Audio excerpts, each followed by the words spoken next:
I am at a secret, disclosed location, undisclosed location, and it's in lieu of the basement. But the Exactly. He's basement on the spirit is run. here. There's Ronin that are coming after him for a blood oath that they need to avenge, and he needs to be And on the move. that is not some position I want to put myself in, but we got No, to do what we got sir. to do. And you can see here that this says the basement. Right. So he's still in the And basement. yep. And this is a blanket that's going to fall. It's a fact.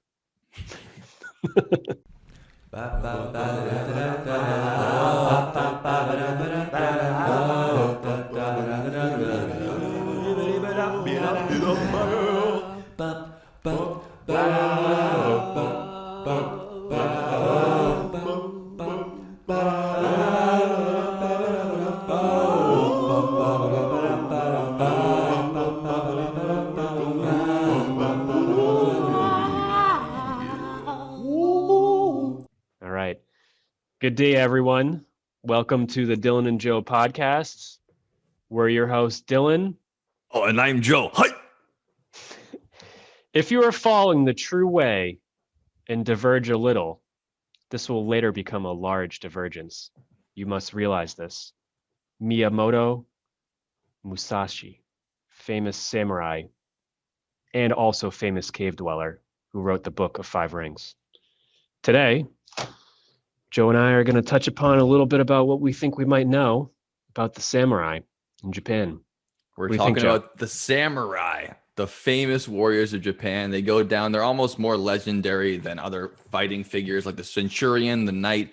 They're right up there in people's minds. They're not just historical figures, but they're these legendary ideas of heroes. We want to delve into that a little bit, tell you all the cool stories about it. But then, like we usually do, crack open a little bit of truth in this egg and see what's in that nice yolk about, okay, beyond the tales and legends, what's really going on here? What does samurai really like? And what happened to him? Good way to get started is the quote I just said is very specifically about what the true samurai is and the true way forward with their teachings and their studies. And a good way to really try to picture this in our heads is in The Dark Knight when it's Batman's trying to be, he's a ninja, it's ninja training, but it's just so specific and so honorable and so about making the right decisions and choices. And a samurai should follow those principles, but we'll find out what the real story is later. Yeah, it's it's the idea of following a code, right? Anyone can become a trained killer, but it takes more than a trained killer to become a samurai. And that code is part of the idea of becoming a samurai and itself. But we still want to start off by at least defining what this is. Is it just the ideas and the stories and the legends of the guy with the sword, or is it more an in depth than that? So we want to talk about what a samurai is in general and what makes a samurai a samurai. First off, starting in, they're from Japan. Samurai originate in Japan, and they seem to have been much like the knights of medieval Europe. Even though it's not a one-to-one comparison overall, samurai would be what we would consider the knights of medieval Europe. They served under their lords, and they served to protect their lord and fight for their lord in times of war, and they ruled over lower classes like peasants. So they had the lords. In Japan, they're called daimyo, the samurai, who are their fighters, their knights, and the peasants below them who would run the land. And they were samurai were originally created because there was a need for somebody like them. They had basically, government soldiers, and they had a lot of disputes between the daimyo, basically just like Joe said, rich people who happen to have a lot of property and need somebody to defend those property. And things were getting kind of chaotic during the Heian period, which was between 794 and 1185. And this is when those battles of lineage and property became a real problem, where they needed somebody to defend that property and those people. Yeah, and that kind of person with the samurai. For me, there's a couple of tags that make it a samurai for us. Like much like we have those criteria we look for, like for the giants, we have the double rows of teeth, the red hair. What are the samurai things we go that'll makes it a samurai every time? For me, it's three or four things, and a lot of them came about after the period rather that Dylan's talking about when they first started forming samurai. This is in the aftermath. We say this makes a samurai. Samurai have to carry their weapon around with them at all times. It's supposed to be part of who you are. If you don't have it with you, it's very dishonorable and disrespectful, and it makes you a target. Not only do you carry around one blade, though, you carry around two blades with you. One large sword called a katana, and a smaller katana with you as well. That's used for a slightly different reason. But I want to talk about the katana to start out with, Dylan, because this is like an icon. When you think samurai, you think katana. If you think Viking, you think axe. You know, it basically goes one to one. When you think knight, you think a broadsword. I just wanted to bring up the katana first of all, because that's just the immediate image that comes to my head. Yeah, the katana's one of the coolest swords, arguably, of all time. And quite frankly, one of the most robust ones that we know about. It's designed not for the Genghis Khans of the world, but more or less for a nimble knight who strikes with agility, but needs something durable because they can, you need, depending on what battle you're in, you could be getting a lot of kills with that thing and hitting a lot of swords and deflecting, maybe deflecting bullets or whatever else people are going with, whatever the samurais are doing. The legends. Yeah, and some of this is speculated, but how they made the katana, I think, is one of the coolest things. Are you talking about folded steel? As far folded as steel, yeah, and they fold steel to allow it to be flexible and strong at the same time, and keep it lightweight. But they're saying one of the ways they would test the sharpness of a katana is to hold the katana out and then take a piece of silk and just drop it from a couple inches, and it would just slice in two. Wow, that's sharp. Yeah, you mean from what I've heard about people who've held a real one, you just get the feeling that this could so easily just cut somebody in half, which is what it did best.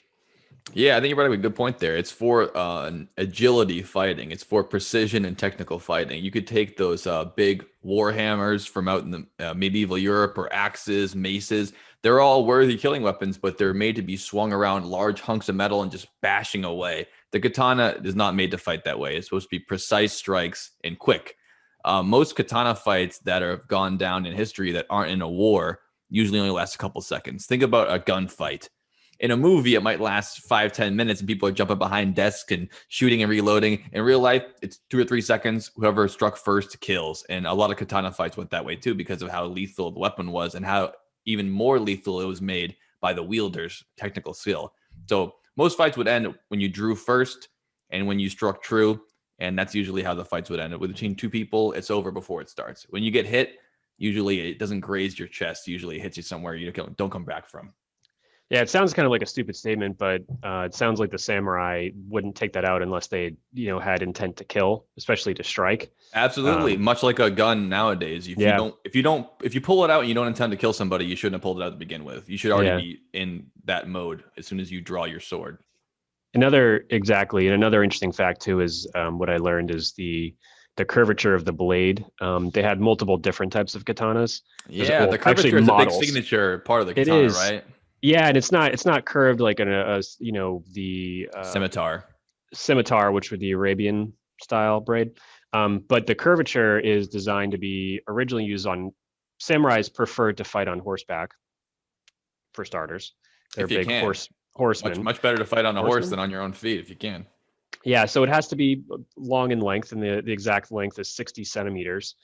But the curvature is because as the sword slices, the curvature allows it to be a deeper wound just because of the angle of it, which is pretty sweet as well. But from a fun fact, I don't even know where I found this information, but kendo, which means way of the sword, and that kind of is a... Yes, thank you. I was going to bring that up too. Yeah, that's the training in the way of the sword. Much like you train martial arts and karate if you are from Japan, you train in kendo if you're going to use the way of the sword. They still use it today. Teenagers take kendo classes in high school, even though those are wooden swords and not metal katanas for good reason.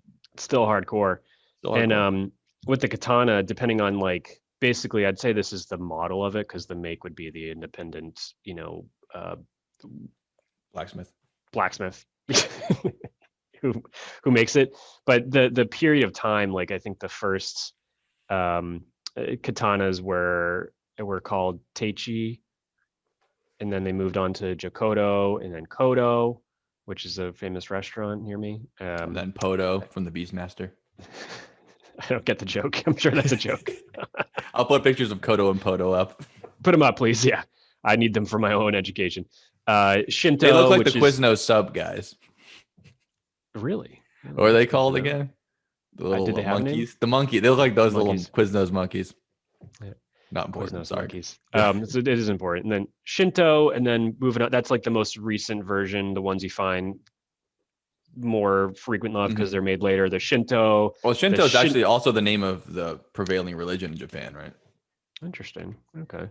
And then there's 3 other ones that kind of just move on with that. But Gotcha. it's interesting that there's just not just a katana. There's other models depending on the time period, which I thought was kind of cool. They had the Horo, which overall was the name for their entire outfit, but each piece had an individual name, just like you would with a hat and a shirt. Mhm. But the Horo were silk clothes that they wore with leather armor. Some really cool pieces. They would add different metals to that as well.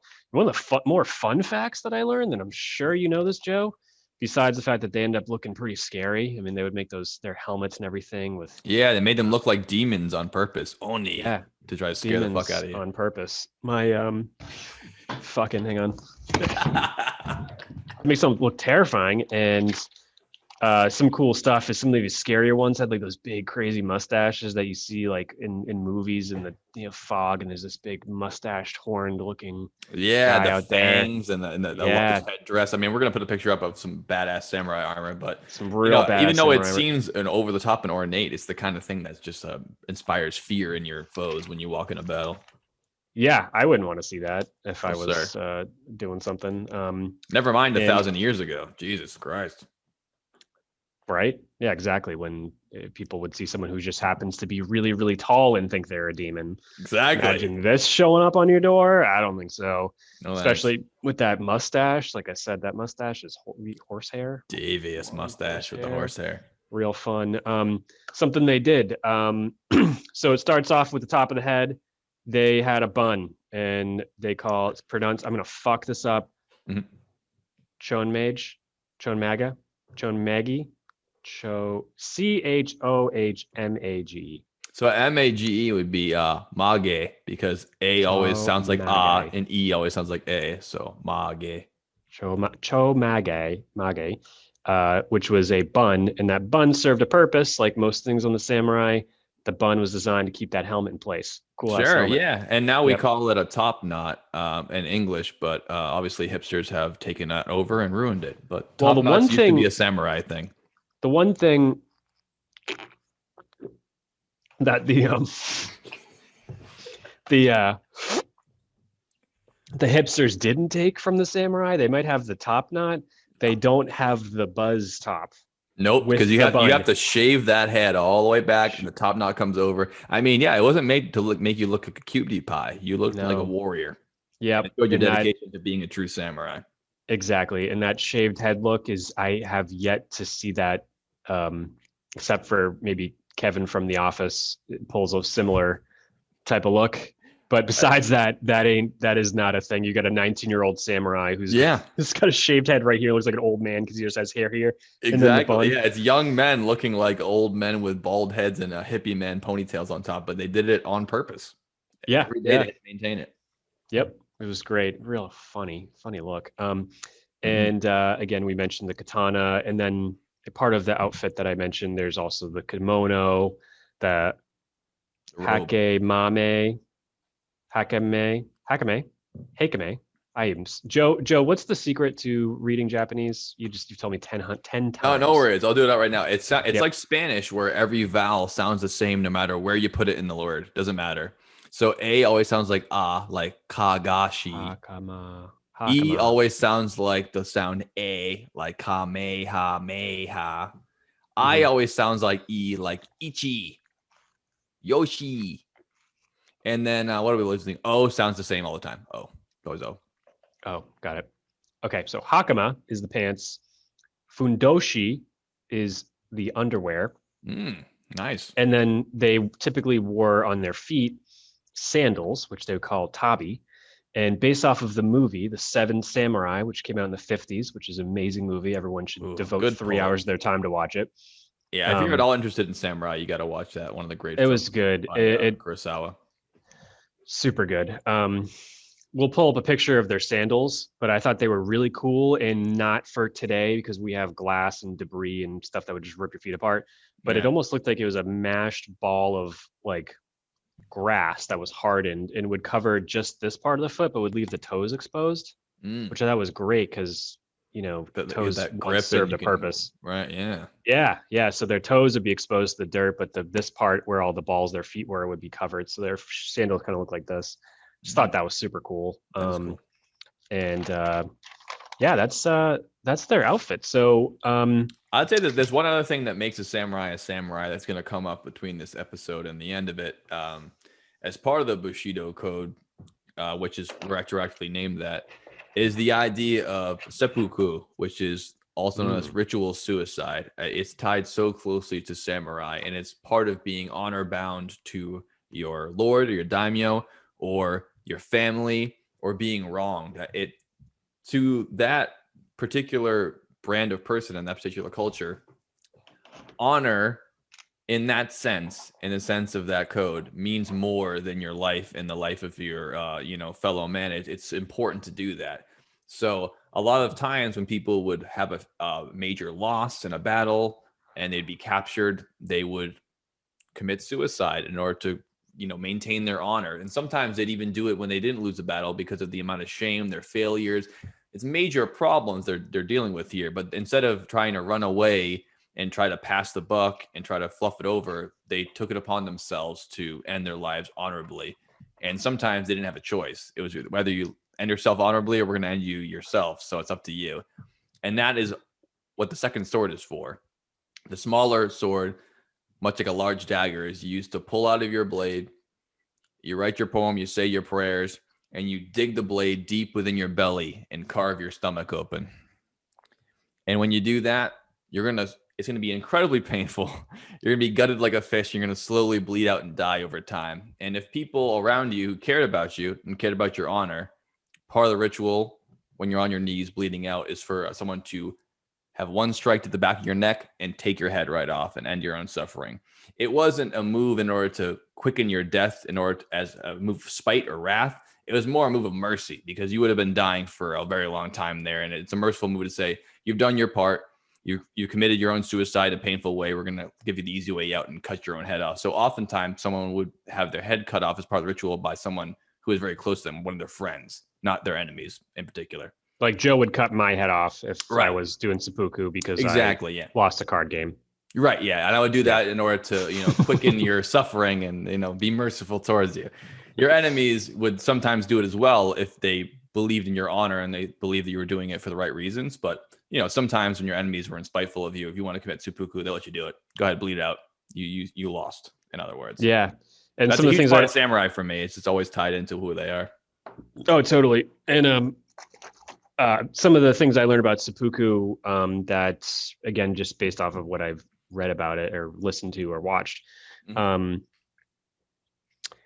it's you mentioned a million times, but to put in some concise words, it's if you really think based off of the principles of Bushido, you fucked up so bad that you need to, you have one last chance to get to have some sort of honor. You would No do redemption this. besides this is your last. Yeah, like everything else is a fucking mess, but you're like, all right, well, at least he performed that, so his family is honorable still or something. But something interesting is apparently it was best practice to not completely cut the head off because they would leave just enough in the front so the head would just fall down in their lap and stay there. Oh, really? Because I didn't know that. and they think that it's a practical thing because in battle or whatever it is, if you completely sever the head, there's just more to it's not one piece. More to pick up. Yeah, you More don't to have pick to up. play There's- head you- matching after the battle's over. Yeah, there's a bloody head rolling down the field, rolling down your floor. Wow. Like you gotta trail of blood. It's just disgusting. So like For sure. if a skilled samurai could do it and then stop right at the end. That's even more skilled. I mean, even more difficult it is. We should mention, we talked about this before by ourselves, but in order to chop a head off, it's not like the movies, people. impossible. It's very difficult to do, even with a large, heavy sword. And Mm. it takes a lot of technical skill and practice to be able to chop a head off in one swing. And that's part of the reason why people get so proficient with a katana, is because of its light flexibility and its strength and its sharpness. Like you said, dropping a piece of silk over it to teach how sharp it is. That's what it takes to cut a head off. And if you could be so good at technically to cutting a head off and you could stop at the last second, that's some real sword skills beyond anything that real you big see time. nowadays. Yeah, yeah, we've all seen Forged in Fire, and when the guy goes, "It will kill," It will kill. and he has to cut a pig in half, he still can't. Like it's like And he does that for a living. That's what he does. this He is knows all about it. he goes on TV and just cuts pigs with homemade swords. It's Not thing. easy. And it's not it's not easy. I mean, Way easier in the movies than in real life. So when it Yeah. actually did happen in real life, it was something to behold. Yeah, it's really something. So we didn't mention either, but samurai also used so you got the katana, you've got the smaller version of it. They were also skilled with other weapons, like it was more or less a spear. Sure, yeah, the spear. It almost looked like a katana on the end of a pole there. It's built Yeah. similarly. Yep. Yeah. Yep. And also guns, because when people brought That's guns right. over during wars, they end up learning how to use those with the match drawn and Yeah, arquebuses and then into muskets. But yeah, also bows as well. And this for the same reason. bows. Yes, bows specifically, and we'll get into that later. But they We were will. absolute expert marksmen. So I mean, they dedicated their life to it, rather. I mean, the samurai weren't the one building their swords, and they weren't the ones working the fields, and they weren't the ones, crafting homes out of wood. They were the ones who were trained to kill. They learned how to kill with a sword, with a bow, whatever. That's their life. They're warriors for life, and they got, handsomely paid for it and taken care of for it. But that was their only skill set. They were dedicated their life to being able to take another man's life. That's what they did. yeah, and there's not a lot of that these days where your 100% of your life is devoted to one Mm-hmm. basically trade, like like Buddhist monks do that. That's just Right. what they do. They go and pray. And samurai did this, and And so from your waking moment to the moment you go to sleep, like I said, they were required as part of their code, and then later on by law, as the time went on, to carry around both swords at all times. If they caught a samurai without their sword, they were able to kill them. It was totally fine. It's like if the samurai walking around town without a sword, you're not a samurai then. If you leave your sword behind, so you're totally legal to kill them right there and then. So they carried around both swords at all time, not only to remind them they had to fulfill their duties as samurai no matter what time it was a day. If you're alive, you're still a samurai, carry that sword around, but also that second sword to remind them you're still a samurai. So in case you need to kill yourself, that's always there to remind you that second sword's for that. Don't ever forget that. crazy. It's insane. It's weird this was a time in What a way to live. the world. And it's probably a good time to segue into the Code of Ethical Conduct, Yeah, let's talk about the Bushido Code. Bushido, which translates loosely to military knight ways. And it is this code of kind of 8 principles broken into a lot of pages of stuff. Was originally not on pages of stuff. It was word of mouth. You talk to it mouth to mouth. Yeah. Mouth to mouth. Yeah, Mouth to mouth translation or communication based off of the teachings of Confucius. Yeah, strangely And enough, a lot of Zen those Buddhism. old teachings from Buddhism and Confucius, which would come from China originally. Yeah. Yep. So loosely based off of the principles of them. So so I've got the 8 virtues of Bushido. The first one, I think these actually aren't designed to be in any specific order. It's just that they all hold equal importance. Yeah, exactly. It's like the rainbow. It's no favorite color, but red starts. Right. Number 1 of the 8 virtues, which makes perfect sense based off of what everyone knows about them, is martial arts knowledge and integrity. Integrity. And integrity. So when to basically, you have this crazy knowledge that can kill people, but don't abuse it. Courage, which they've made very clear is different than bravery. Courage is a lot harder than just being brave. It's a much more ethical backed terminology than bravery. How so? is. What's the difference between courage and bravery in that sense? It's kind of hard for me to describe. You might be able to help me with this. Courage is more or less like it's the combination of admitting you're wrong with doing the right thing always. So if samurais were saw uh, terrible things happening to somebody in public, it's their responsibility to stand up for that. No matter how hard it is, it might be easier to Mhm. just walk by somebody getting robbed because you don't want to get involved. Right. Yeah. Courage is using your integrity and your values to do something about it. Bravery would be like, I'm gonna jump off that cliff because it's gonna somehow benefit me to do so. Yeah. Right. It makes you It's feel more good. about Yeah. other That's people. Yeah, that seems to courage. be. It's brave to charge in the first line of the war. It takes courage to not fight because you know it's the right thing to do, even though people will Yes. think you're a pussy or a wimp or whatever.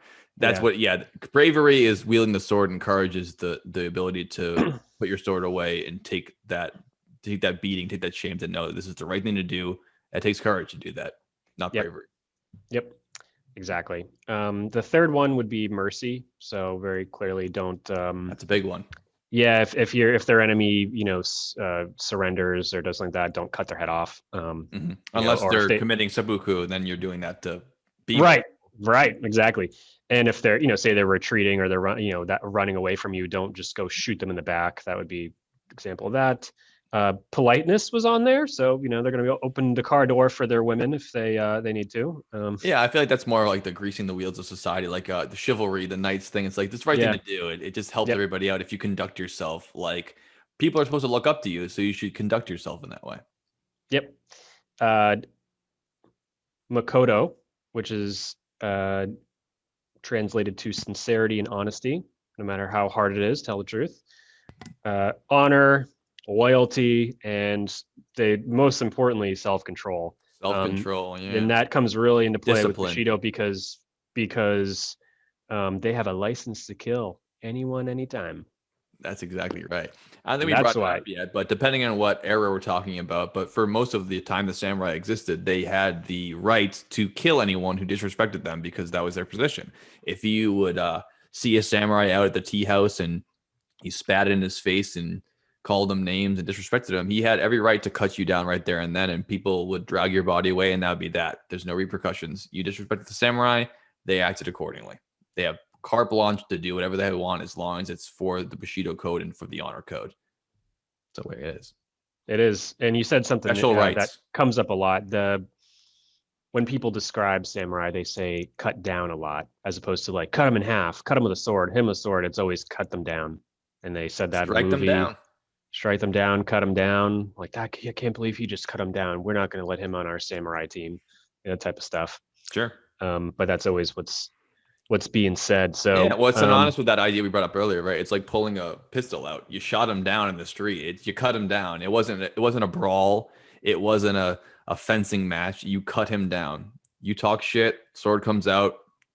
Shouldn't be more than one swoop, and you're on the ground bleeding out, and that's it. If that's a real samurai, he'll put you down in one. That's it for you. You made a mistake that you can't soon forget, and your family can't even come and plead and beg for the best they can do is apologize for your stupid actions before you get cut down by a samurai, and it's on them. Exactly. And they were given that basically that right to cut people down any time because not because they just threw this out there loosely. They knew that based off of Bushido, they would always do the right thing. So you could trust that, say you hire this person, his values are set in very stone, basically, that Right. you can predict what they're going to do. And they know that they're just not going to swing a sword around the street and kill people. So to give someone such a, let's say, license to do something so crazy. A license to ill, as it were. To be right. Yeah. That they're not, they're going to make the right decision if they're a true samurai. It's power and responsibility, right? If you have the amount of power that you have as a samurai to cut people down like that and to dedicate your life to warfare, you have the responsibility to carry yourself in a certain way. So you're going to be judged like that for the most part. We'll find out. Exactly. And since you mentioned judgment, they have the 8 virtues. And what makes a good samurai is that they follow the 8 virtues, all of them. They have courage to stand up to immoral acts like people doing bad things to other people. They have equal self-control in all situations. So they're almost the same in here as they are when they have a cup of sake, cup of three, whatever it is. They don't Sure. ever go crazy. Um, uh, they never waver belief in the code, so they're not ones to question it. And just be a person of action with self-control is what that all means. So simple life. A lot of these dudes didn't have a lavish life. They were pretty much just had enough to get by. Um, and a lot of how they got by was just being paid in food. Since we're the whole point, one of the points that we're trying to make today is what it was like to be in that time and what samurais were actually like. It's True. good to get a little perspective about how they fought the wars and what their skills were in a realistic. The combat that you've described so far is so specialized. I mean, it's Right. it's really majority of what they were hired for. But there's some other things that we didn't touch upon where it's more the general warrior in them type of stories that doesn't really separate them too much from other type of warriors of the time, especially with cavalry and that type of thing.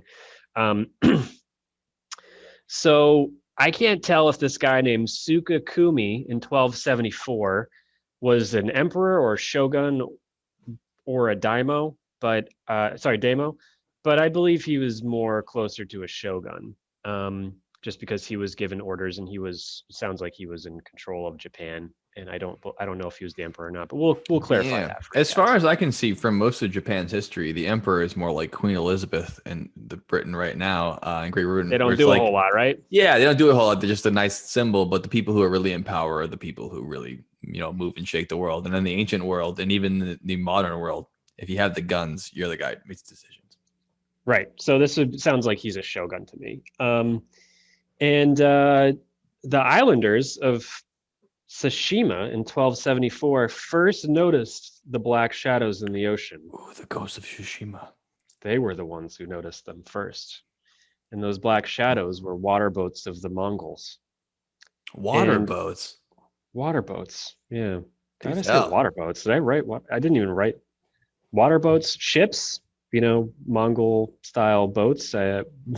Just say water boats. So Airplanes. To be fair, airplanes are called airplanes, even though they're just planes. And that's water true. boats should be Yeah, called water boats. water boats. So the story starts with our friend Genghis Khan, who I think out of everybody in the whole world, if you're on 23andMe, they can trace their lineage back to him. Not necessarily us, because Biggest we're spread of all time. All biggest time spread. champ, most kids The ever. most Most grandkids. most kids ever. Lineage is insane with Genghis Khan. Um, and he had a piece of shit grandson named Kublai Khan. And Kublai Khan did the same thing that Genghis Khan did in every way, shape, and form, killing millions of women and children and people in Asia. And it sounds like he got a little bored around 1274, or maybe a year before that, a couple years before that, and decided to send Japan a letter telling them that he really thinks that it's time that they surrender to him for absolutely no reason. Um, and, He's the king of the world. Genghis Khan took over yeah, the world. I mean, it's time. submit or die. Submit to us or we're going to come kill you. So that day came, and the islanders of Tsushima noticed the dark figures in the ocean. And so Sukakumi sent out 80 mounted samurais on horses to go defend the beach and from this attack. And I think what started from there, of those boats, there were 1,000 Mongols on them. And the samurai were at first very good at defending them because they used their marksmanship skills first. Easiest, Right. quickest thing, most accurate, pick them off, whatever it is. Mhm. But they were quickly overwhelmed by the overbearing power the Mongols had in their archery. They're basically the type that would just shoot a billion arrows up and they would just start raining down arrows. Yeah. I mean, no knock on the samurai. The Mongols were some of the best archers in history, and they used that to basically carve out their empire. Shooting an arrow on horseback, historians think, is the number one reason why the Mongols were able to take over that much land. No one else could shoot an arrow like them, and no one else could do it at 45 miles an hour on a beast like they could. No thanks. Nope, no thanks. Not for me. Terrifying, ruthless killing. And And so they screwed up that whole entire island of Shishima, and then they hit up the island of Iki, totally ruined them too. And then they decided it's time to hit mainland Japan. This is all within a certain time period. Mhm. And on the mainland of Japan, the Mongols brought gongs, drums, and bombs. And Made a bongs. ton of noise. You picture those old school bombs. Made a ton of noise, scared the shit out of everyone because it was just so loud or whatever it is. They Probably the there's loudest thing you ever heard at the time, right? If you heard a bomb absolutely go an off, explosion. you'd never Yeah, hear something that loud ever, besides if a tree fell or a thunderclap, maybe. But thunder, volcanoes, and yeah, trees falling volcano. is about Yeah, that all would be you the got. loudest. Yeah, and you're seeing human beings make these noises. Pretty crazy. A couple of players on the samurai front who wanted to make their names known. Like one of his name was Suenaga, fought really, really hard, pushed the Mongols out. They ended up coming to the mainland and getting messed up and retreating. Um, and then after that, like a year later, the Mongols sent the adversaries back and told them, hey, we still hate you guys and want to take you over. And they Naturally, so yeah, so our Shogun buddy there had them all beheaded, as you should. And gotta Kublai send a Khan message. decided it's time to come back in 1281.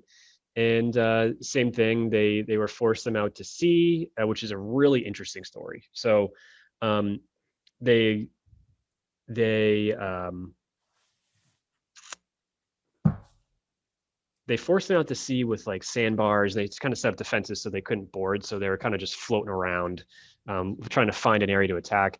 And the Mhm. samurai met them in the water, boarded their ships, and started just going to town on these guys, just cutting them up on the That's ships and that type nuts. of stuff. Because you want to be Yeah, if you're a samurai, you want to be close up. But if you're the Mongols, you want to be far away as you can. If they get close to yeah, you, I yep. mean, even though they're amazing at the long range, if the samurai gets you toe to toe that close, the Mongol army wasn't built to be dueling with samurai. There's just They're not much really people kind for it. of they were brute. I mean, they had brute strength, bigger weapons, that type of stuff. But have a samurai on your ship who's going to be the agility of that is just really something.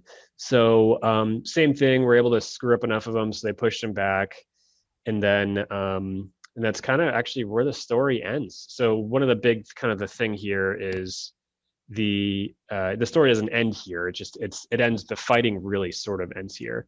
The samurai were big into more or less prayer, and they did a lot of stuff to pray that they don't come back, that type of stuff. They came back, and a storm came and fucked up the Mongols big time. So like by the end of the storm, they were floating on boards if they weren't dead yet, or that type of Yeah. stuff. And That almost sounds like this a divine wind struck. pretty much, yeah, that's actually exactly what it sounds like. So the weather fucked them up, and the samurais executed all the survivors. That's the end of the story. But Yeah, man, that's awesome. yeah, it's a It'd be real. hard to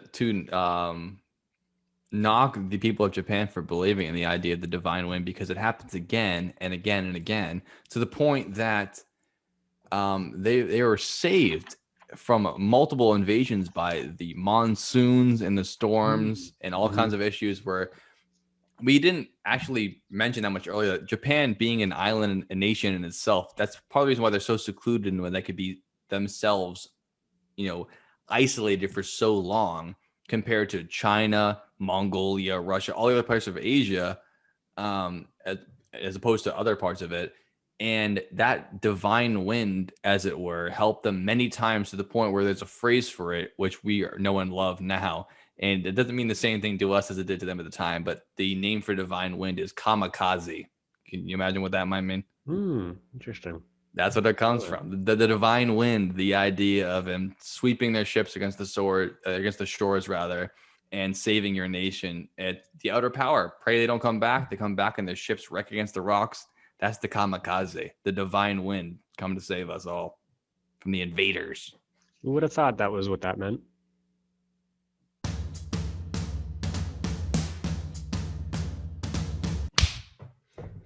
All right, so we're gonna talk about the Sengoku Jidai period, which was well after the period we were talking about earlier, the beginning of the idea of a samurai. Dylan's talking about the 900s and on.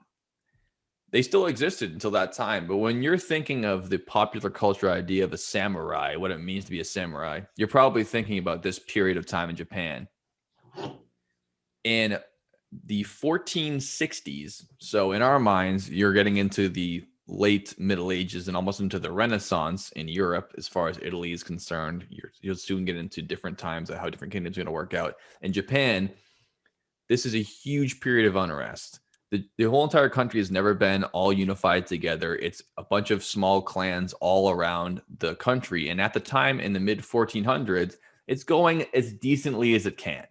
It has the idea of an emperor, which is the person who's supposed to be ruling over the whole nation, but people aren't taking it seriously. And there's so many individual clans that they're basically living on their own. And that's how it's going to be.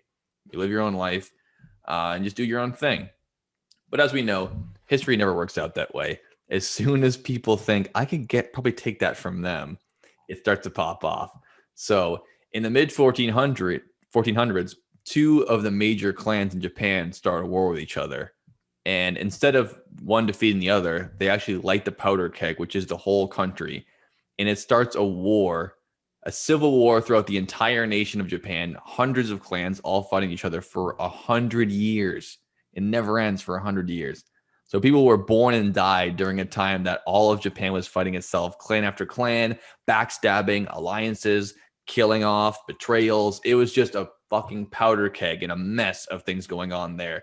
There's no chance of anything going right. And it all comes to a head historically, and it didn't seem so at the time, in 1548, which is what we call the Sengoku Jidai period, which means the warring of the clans or the war for Japan. And that's when we start to see the samurai in the way that we picture it now, not just as the wandering warriors serving their local lords. So we have the system that is set up where we said earlier, they fight for their lords. So each of these individual clans, hundreds of them, all had their daimyo, their lord, and the samurai that fought for them. And it only took until this time, 100 years or so, for someone to gain enough power to try to make this thing what we know now as Japan. So in 1548, there's a couple of clans bumping around near Kyoto. So Kyoto, do you know what Kyoto is? Do you have any idea what that might be? Well, are you asking me? Yeah. Well, I just think it's funny. You said there's a couple of clans just bumping around Kyoto. Kyoto is a song by Skrillex. Exactly right. Guess what year we were born? That's exactly. We spent our youth listening to Skrillex. Kyoto is a song by Skrillex, and it's based on, which shows when we were partying a little bit more in the mid 2000s when Kyoto was fucking hot. What you know about dubstep? Is it still popular? Don't think so. Dubstep's not, but it still brings you back. Skrillex is here. So that is what I know about Kyoto. Nice. So Kyoto is the capital of Japan. It's a seat of power for all the hundreds of years you heard of it. We always think of Tokyo. Tokyo is the big city, and we would think it's like the New York City of Japan. And it is, because New York City isn't the capital of America. Washington, D.C. is. Kyoto is that for Japan, and it was a larger city for hundreds and hundreds of years. It's the seat of power for the emperor in Japan. So Kyoto is the seat of power, and the emperor is the icon of power. The icon of power at the time, though, didn't really hold much power. It's just the idea of this person. He's part of the dynasty. He's someone's grandson, someone's great-great-grandson. He's more of a figurehead. He sits in his palace all day and he, writes poems and learns calligraphy and learns how to play violin or whatever. That's all he does. The real ruler of Japan is the shogun. The shogun is the ruler of the military. So the shogun and the emperor both reside in Kyoto at this time. And so he's the one running shit. So basically all the clans of Japan who want to take over, the rule of the emperor have to take out that shogun in order to do so. If you can hold the emperor in power, you hold the right to rule. In other words, like if you can say the emperor's on my side, therefore I'm the one in charge and you guys can all fall in with me, I have the right to rule. So there's a couple of clans bouncing around that are very close to Kyoto that make this story what it is today and turns Japan to what it's going to be. back in 1548, when this period starts, there's two clans fighting around Kyoto. So I wanted to bring up our four main characters of this because the names are so confusing. I wanted to like lay them out and give a little like idea of who they are. That way, when we talk about them, I don't have to keep saying long Japanese names that we're all going to forget as soon as I say them anyways. It'll be easier this way. So our four main players of the Sengoku Jidai period are Oda. Oda is the leader of the Oda clan. His name is Oda Nobunaga. Nobunaga, rather.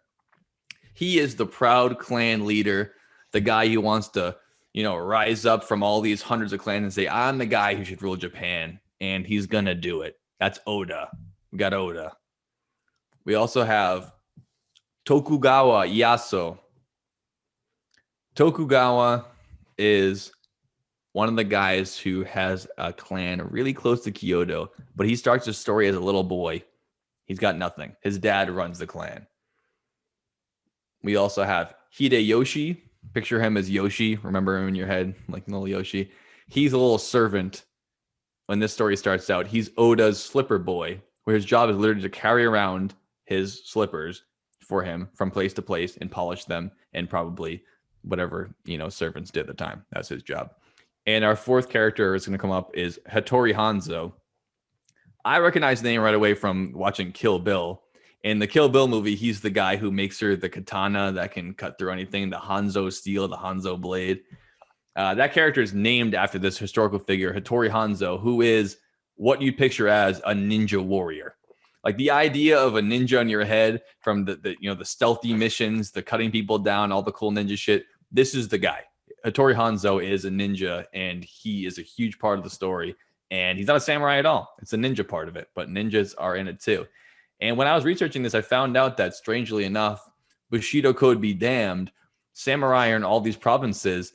The real honor lies with the ninjas. As I learned more and more of the story, the ninjas are always loyal and they'll fight to the last for their own people. And the samurais will change sides whenever the wind's blowing to try to get some extra money. That's a question that I had the entire time. Mm-hmm. What is exactly the difference between the ninjas and the samurai? I mean, I know nothing about it, really, to be frank. So even though I didn't research this too close, this is just going off of what I understand about them just from my previous knowledge. So samurai, we established, are like knights, right? They're like the lords that fight for their lords, rather. They're the warriors that fight for them.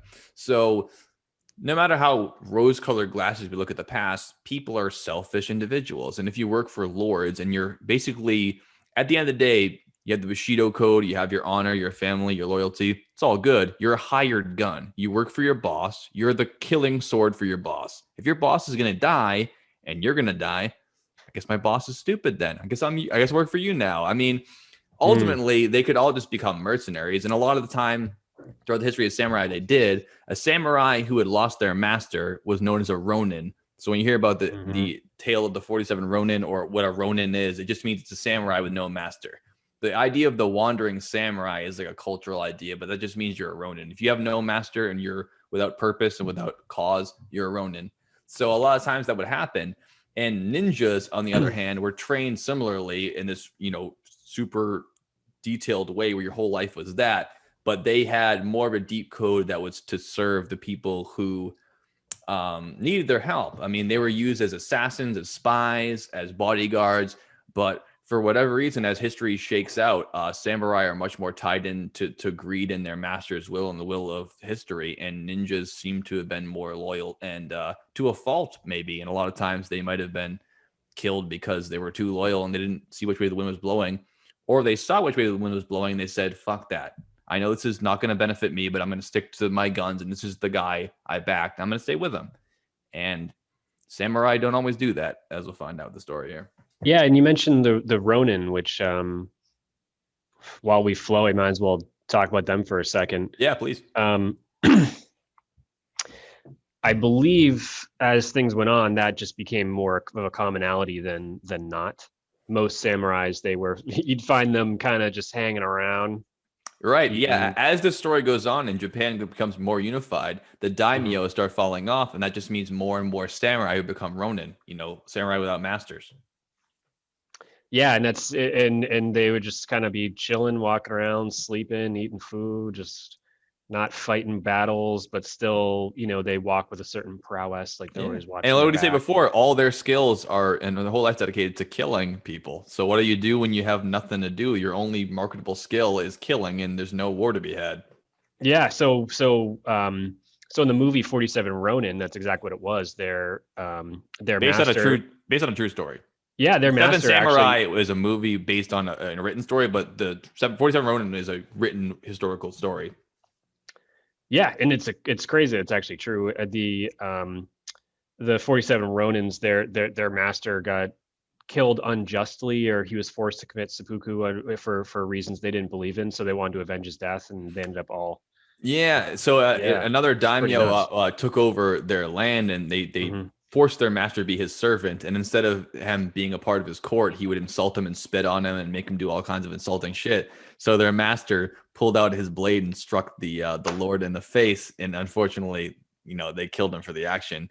And they were going to kill all of his samurai because they figured if you're going to be loyal to him, we have to kill them all out. So all the samurai dispersed, and it seemed like, oh, I guess they just gave up on their master. Real loyal Ronin they are. They went off, became blacksmiths, fishermen.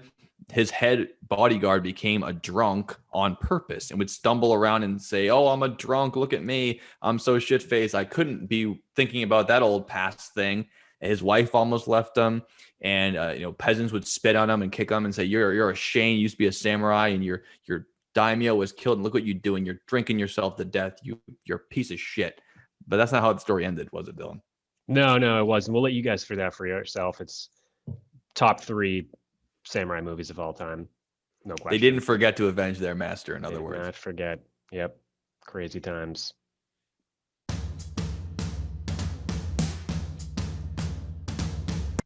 At this time, this tumultuous time that I brought up, in a province, they call them prefectures, they call them fiefdoms, little sections. Let's picture the 100 states of Japan, but they're all separate. They're not united.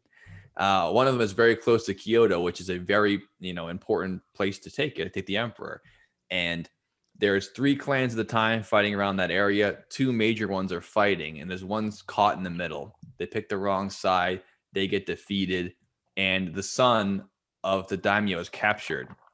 That son is named Tokugawa Ieyasu, which is the namesake for the Tokugawa shogunate we're going to talk about in the year 1850. So we can already tell in 1500, we're hearing a name we're going to hear 300 years later, which means someone got to write history and someone ended up on top here. So the Oda clan comes in, they kidnap the child. The child is our guy, Tokugawa. And, years later, they capture him and they say, we're going to ransom him to your dad. We're going to kill your son if you don't, submit to us. We're going to take over your land. And he goes, fine, kill him. He goes, if you don't kill him, then I still have my son. If you do kill him, it only shows how loyal I am to my clan because I won't even, surrender for my son. So they Reminds end me up, of who's that guy? Moses? Isn't that what he did too? you think about King Solomon.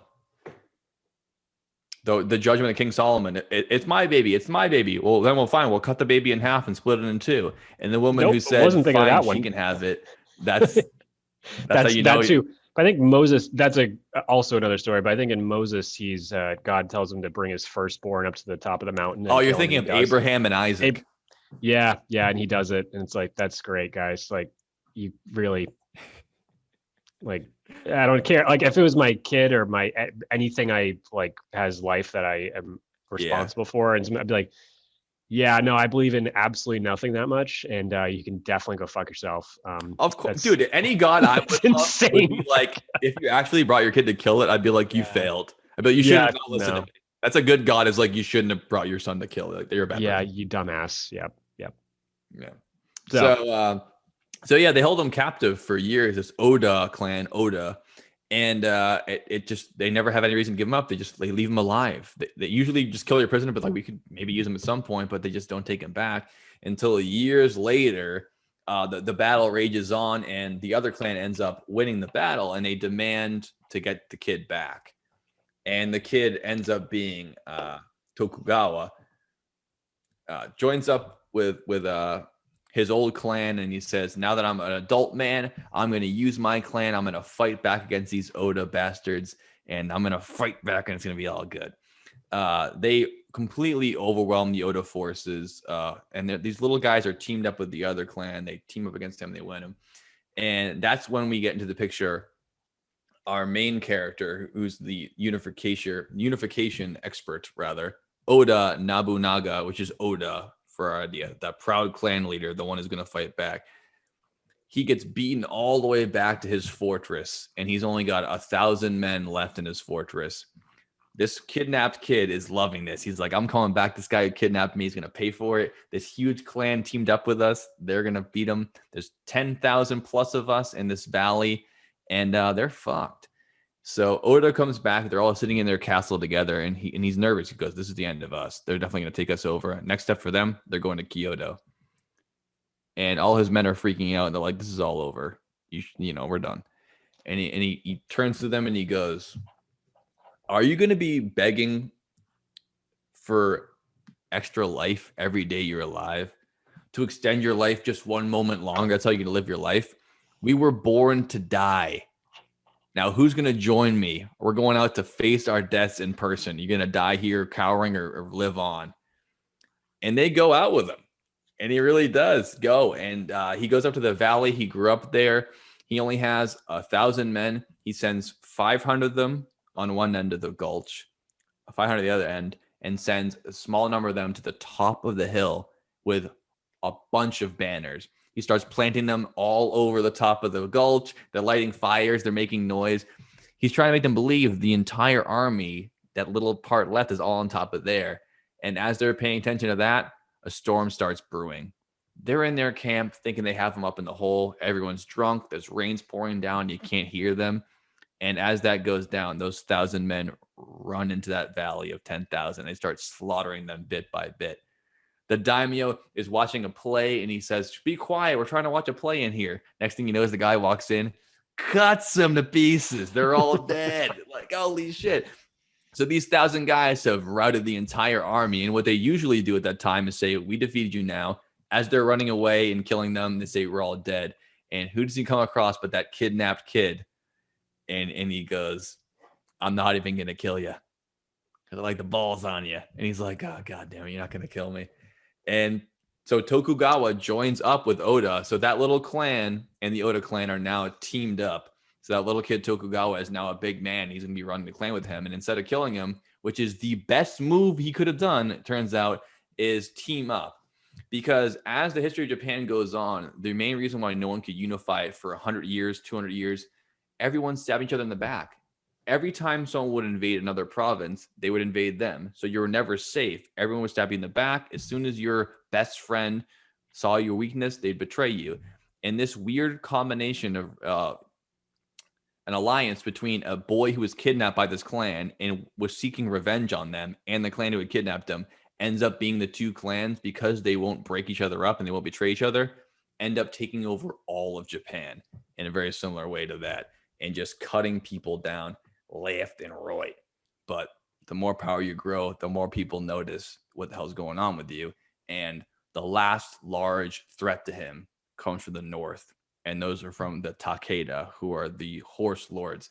Basically, the only people in Japan who are great at doing a cavalry charge back in the times where if you have a horse, you are running the thing, and they have more horses than anyone else. So Tokugawa's forces back in that little province, they are, obviously reeling after that war. They went all the way there to help them out. They're going back there just to defend themselves. And again, they're the little toll road between everyone and Kyoto. So even though he's got a small little clan, he's just sitting out there. People keep coming through. And here come these horse lords, these Takeda, and they come charging through. Now, he could easily do this. Let them go through. They're probably going to charge right through. They'll take Kyoto. And then when they take Kyoto, they'll say, hey, here's a little something for you. You let us go right through your land. No problems. Just like it should be. Easy enough for you. Now you're in a good position. Your men aren't dying. You're not going to die. It's fine. But that wasn't how Tokugawa rolled. I mean, he was loyal to Oda. So he goes, I got to send men out there. I got to go out there and try to stop them. And he had no chance of doing it. He just had to do it because that's the right thing to do from his loyalty standpoint. So he sends out 1,000 or so men with those arquebuses, those old-fashioned muskets, the almost like miniature cannons on your arms. It would tap it down. They're very inaccurate, but they're like muskets. And he goes up there with a couple hundred of those and some samurai to go down, and they just get wiped the fuck out by those horses. Those Take horses run right through them, and it was so dire that it is said that when they got back to the fortress of Tokugawa's fortress, there was only 5 men left there, 5 fighting men. So at the fortress, there'll be like, people maintaining it, but they got back and there's 5 soldiers there. And he's like, how did you even make it back here after all that? You were as good as dead. So obviously at this point, you get back to the fortress. It's time to write your poems, commit seppuku. It's done. There are thousands and thousands of horses coming to march on you now, and you're as good as dead. It's over. But luckily for Tokugawa, he had Hattori Hanzo and his ninjas there waiting for him. And the smartest thing that they could have done at the time probably was to say, yep, this is over for you guys. We're ninjas. Why the fuck do we care what you guys are doing? We're out of here. We're bailing. You're as good as dead. You're even as good as dead as the other guy was. And the horses come marching in. They come all in there. And as they arrive, Tokugawa thinks even smarter than Oda was. And he goes, there's only 5 of us. Not a problem. He has one of his men light every brazier around the fortress, so it looks like it's fully lit up for a large-scale battle. And he takes the war drum and starts pounding on the war drum as loud as he can. And he goes, open the gates wide open. And he opens the gates of the fortress. So they only have 5 fighting men there, and they open the gates to potentially a couple thousand cavalry. And they're riding up on them, and they're going, what the fuck is this? It can't be this easy, right? There's no way they're just opening the door. We just run right in there and kill. I thought there was like, a couple of guys left, but there's obviously a bunch of them in there. If they're this ballsy about it, maybe they're just trying to trick us. And as that's going on, all that loud noise and circumstance, Hattori Hanzo and his team of ninjas start to go through the front lines of the enemy and kill them in secret. So they're starting to see people dying around them. They don't know what's happening, and it's dark out. They hear the drums, they see the fire, and they go, okay, this is obviously a trap. There's probably thousands of them in there, and this is just a big bullshit thing to get us to go in there and get all killed. We're not doing this. And they all leave. So with 5 people and a team of ninjas, they defended the entire fortress against thousands of soldiers. They all retreated. They go, fuck this. That's crazy. It's one of the principles. It's Chinese, but Sun Tzu, yeah, in his book, The Art of War, one of his key things is when you are weak, act strong, and when you are strong, act weak. It's literally the best example of that in history. That is just, yeah, I absolutely agree. That just, it worked out perfectly for them that way because they figured there's no way they would put this much risk into that if that wasn't the case. So that's awesome. Those 2 stories really give me an insight of like how Oda and Tokugawa are like, these guys, they kind of deserved what they got because they knew how to like work it when they were in their most dire straits. They still got out of it alive because these 2 guys go on to be the top dogs of the whole country. And they had 2 instances where they were as good as dead. And instead of rolling over, they said, I'm a double down. It's awesome. It's like in the movie The Seven Samurai when the whole plot of the movie is that there's these farmers who get attacked by I was gonna say raiders, but they're I guess raiders is the word, but that's not what they call them. They're like bandits. Bandits, yeah, they say bandits. So they keep getting attacked by bandits. They steal all their grains, which I think was barley at the time, and they couldn't even. They were too poor to even have rice, and so these farmers who were these like incredibly weak and completely scared and terrified farmers. I mean, like the movie, like I don't know if it plays it up or if this is how it actually was, but it's mind blowing, like how scared of everything they are. This one guy, there's like this hostage situation, and this one guy walks in there and gets the baby out and kills the guy or whatever it is. And that guy is can be Shinada. And he's this experienced samurai who who has experience, and he's pretty funny about it, but he comes up with this whole, they finally get him to convince him to fight for nothing. He's like, oh, I'll have to hire a team of samurai to come in. We'll get paid in rice or barley or whatever it is, but that's it. This is not even, it's barely for honor. It's just, if you want to fight, come with me, but it's there's nothing in it for you, basically. And when he comes up with the plan, it's just so methodical and smart and played out. Where you mentioned having them, um, open the gates and have nobody in there. What they did is Yeah. they picked off the enemy one by one for most of the movie.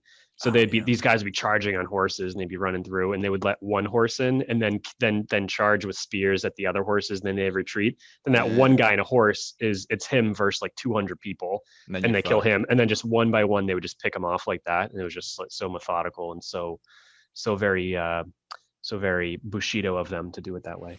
Yeah, and again, Yeah. it's playing for the win, right? Because there's so much more pride in order to just go out in a blaze of glory. But it's smarter to be like, I'm going to play for the win here, and sometimes you have to Yeah. wait one day for another day when it comes to it. Yeah, outweighed, be more patient than the enemy. It was pretty cool. Pretty good movie.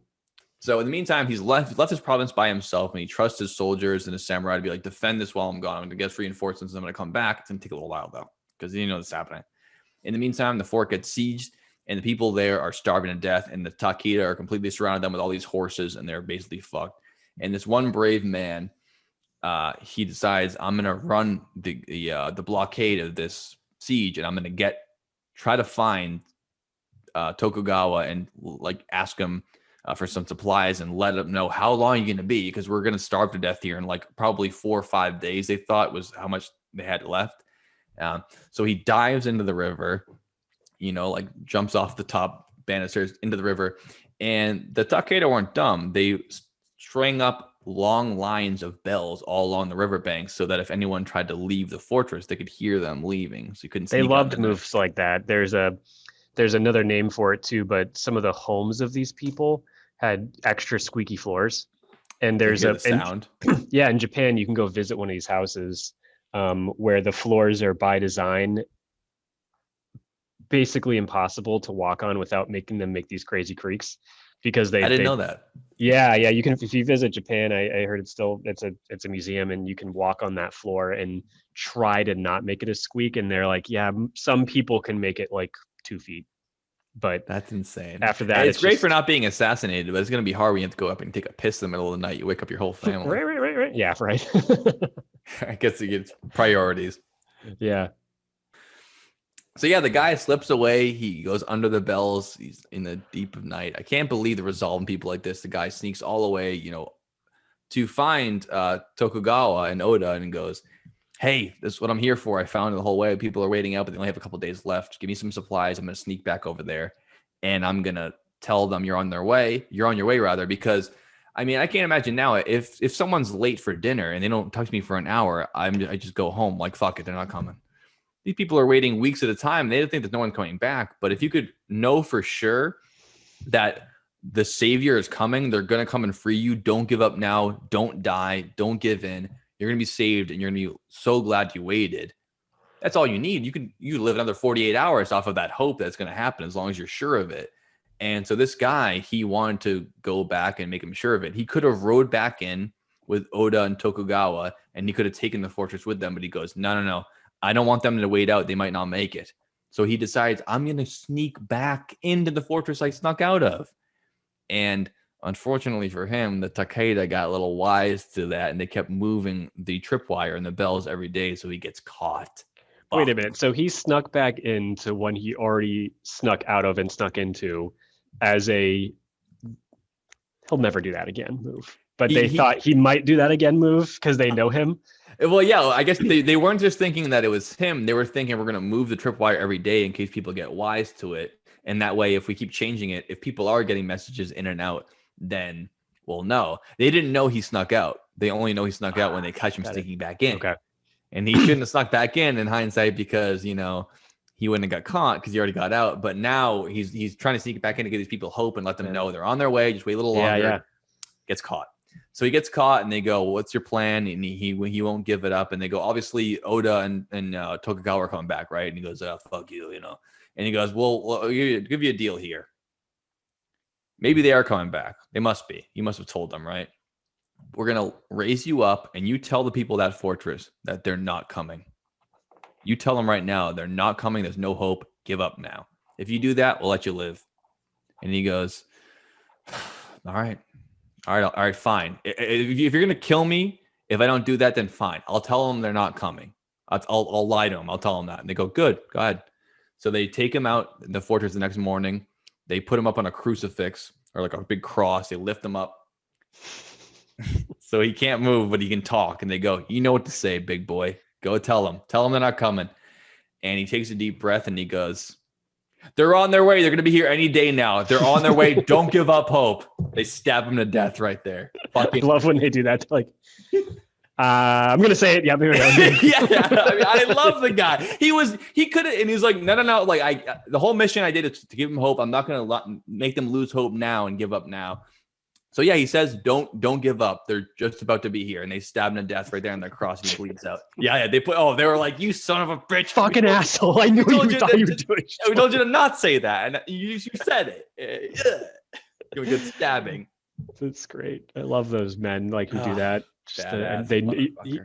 I mean, there's so much value in just saying the wrong thing that you know you're not supposed to say, and you just go, "Oh, yep, I'm gonna say this." Yeah, I mean, and how many every funny movie happens where that happens, and someone gets their legs broken or hit in the chest with a baseball bat because they're just not supposed to say that to the mobster, and they do anyways because they're like, "Yeah, like Tommy, what did I say? I said go fuck your mother. That's what I say." Yep, that's great. Because then Oda goes back, all the major threats to him are gone. And as a proof of his loyalty, Oda says, I'm going to be the shogun of Japan now, and Japan's going to be one country. Every clan is going to be united under me. This is the new Japan. And Tokugawa, because of all your loyalty to me over all these years, you don't have to fight in my army. Your men can just chill out in your province, defend your families, whatever. You guys get a pass. All the rest of Japan, you guys are on notice. You're conscripted. None of you are on my side now. I run the shit. If I want to fight a war, you're fighting for me. Got it? Only Tokugawa doesn't have to fight, and everyone else has to fight. So now Japan is theirs for the first time in the history of Japan, especially after this huge 100-year-long civil war. Oda has unified Japan under one banner, and that's the banner of Oda, and that's Japan now. And that's the way it's going to be. So he goes on a nice victory tour with him and Tokugawa. He goes, hey, man, you're my loyal guy. Let's go down south for a while. We're going to have our, administrators start to settle this out. And in the meantime, there's a bit of a rebellion in the north. You know how it's going to be. This is how the new Japan is now. I'll send my general up there to fight for them. Now, his general fighting in the north happened to have been Hideyoshi, his little slipper boy from earlier in the story. He's grown to the ranks of being a slipper boy and then probably a slipper man and then maybe a soldier. I don't know how he got there, but slowly but surely he becomes a general in his army. And that general is now fighting in the north. He's known him for years and years and years. And when they're on their little vacation in the south, there's Oda and his army, and Tokugawa only has a small, little retainer of bodyguards around him, because he's just on vacation with them. His province is still defended by his guys. He's there under Oda's blessing. And his bodyguards are only about, 10, 20 people. But one of them amongst them, Hattori Hanzo, the ninja warrior from earlier in the story, he's always by his side. And Tokugawa has always been loyal to the ninja clans of Japan. Even when Oda centralized the power, he said, maybe we should kill those ninjas. We don't know who they're loyal. They're not a part of any country, or they're just their own thing. We should probably kill them all. And Tokugawa was like, no. The ninjas are cool. Trust me. We like the ninjas. Don't fucking kill all of them just because they won't pledge allegiance to you. Trust me, they're good. He goes, all right, Tokugawa. All right, if you say so. So they're down there in the south, and Oda gets a message from the north, and he goes, hey, man, this rebellion in the north isn't going so well. We're going to need some reinforcements here.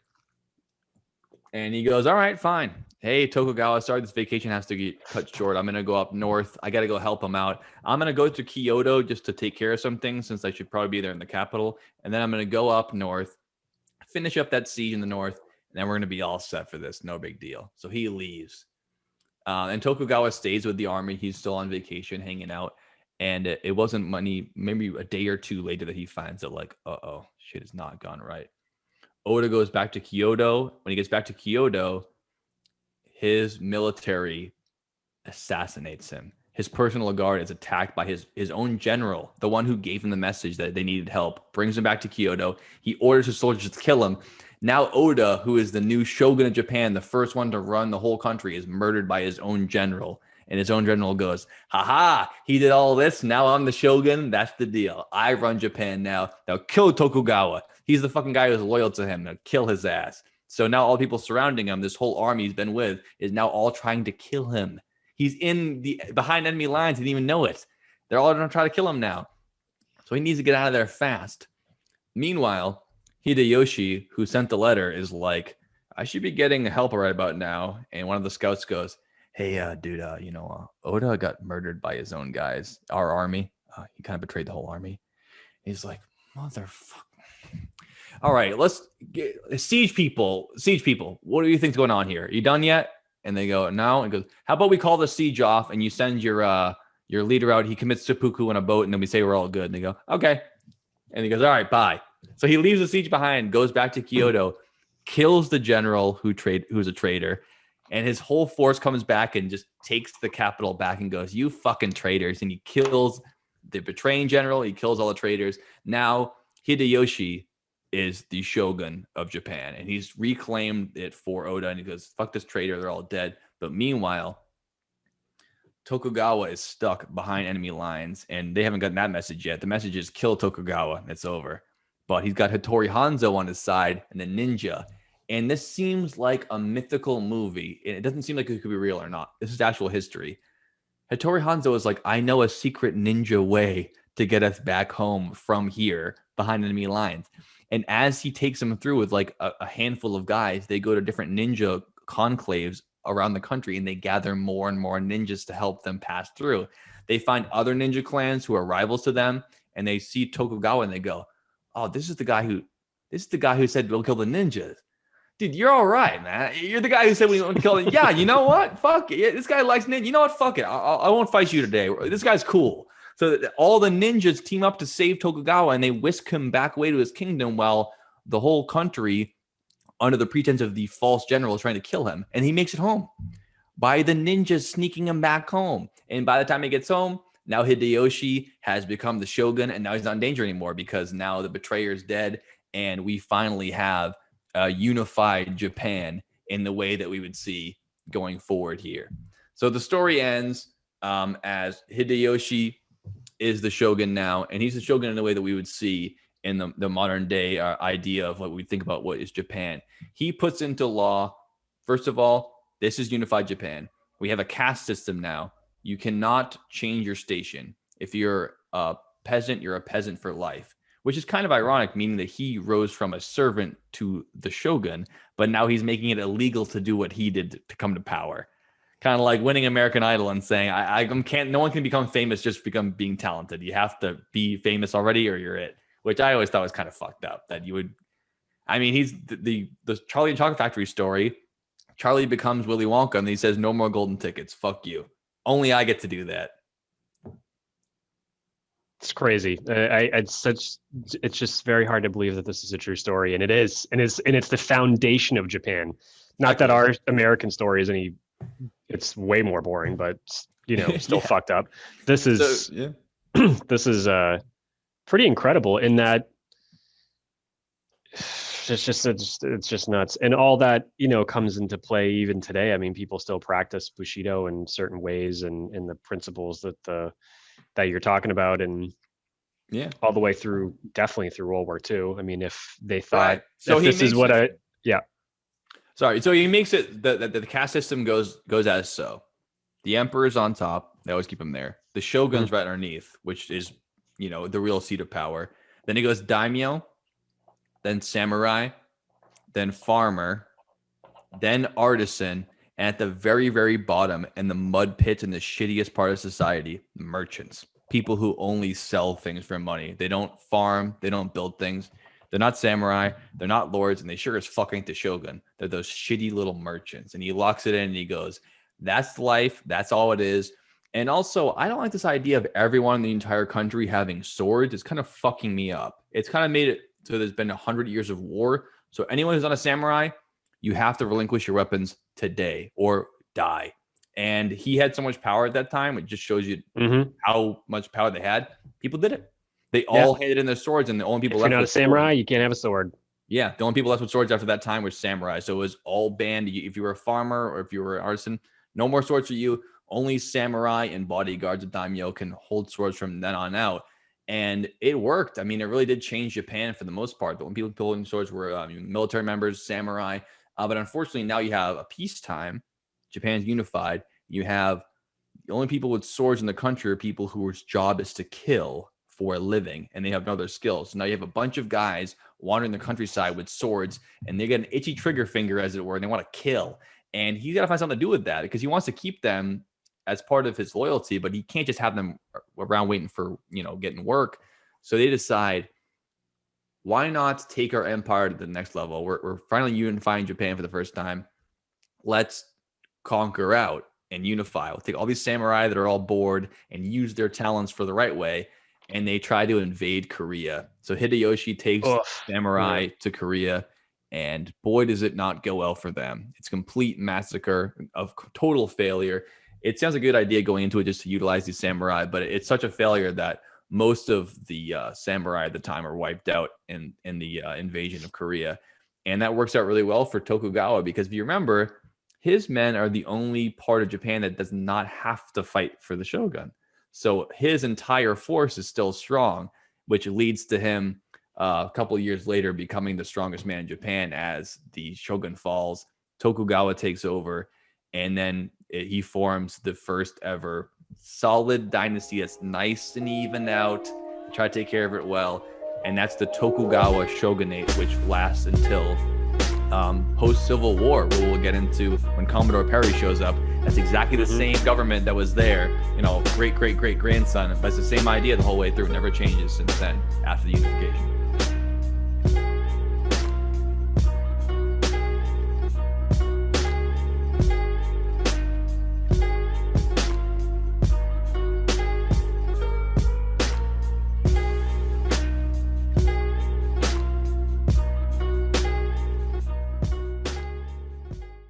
Matthew Calbraith Perry was Commodore of the United States Navy, who commanded ships in several wars, like you mentioned, the War of 1812, and the Mexican-American War.